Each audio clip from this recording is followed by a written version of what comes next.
They're conditioning our youth to always feel inferior to the police. When our youth arrive at school, they have to enter metal detectors, zero tolerance laws that make it acceptable to lock up a 5-year-old kindergartner for kissing his classmate. They want, these things have a psychological impact on our children, and many of our kids start to believe it's the norm. They're cutting state and federal funding from our schools every year. They don't want our kids learning to be critical thinkers. They want them as dumb as possible and keep them funneled right into the prison system. They're cutting funding for after school, so the kids are left to the vices in the streets. Let's talk about stop and frisk. Do you think it's a productive police tactic? It's been proven. Less than 2% of the stop and frisk that they do in our communities turn into arrests.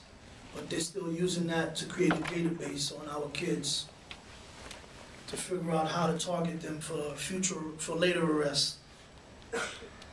Stop and frisk are one of those other psychological tools used to make our youth more likely to become inmates. The last connection I'll make about this vast network is voter suppression.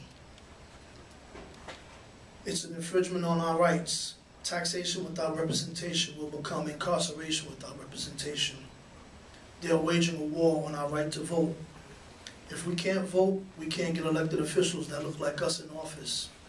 Without like-minded people in government and representation, it becomes easier to change the laws, easier to take our liberties away, and easier to herd us all into the prisons. There are many that will call me a conspiracy theorist, saying that my argument is a bunch of coincidence and a hyperbole.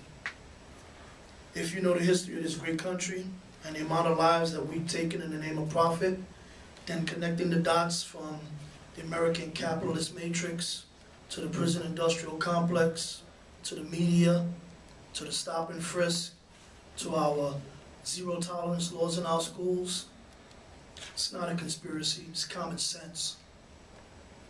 In the 90s, Hillary Clinton wrote a book named after an African proverb, "It takes a village to raise a child." We know Hillary was telling the truth. Many of us here tonight were lucky enough to be raised in those villages within our cities. If we are to destroy the prison industrial complex, we need to get back to our village mentalities. We all tell our kids not to touch the stove because they'll get burnt, the stove is hot. We tell our kids, be careful when you're crossing the street, look both ways. We tell our kids of all the dangers out there in the real world. Let's make sure that after tonight we start telling our kids about the prison industrial complex and all the vast networks that they're using to target our children. They need to know that they are prey. They're being preyed upon.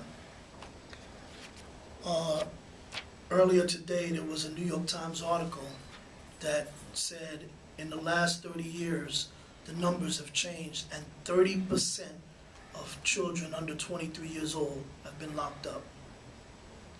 I'm going to end this by giving a definition of the prison industrial complex.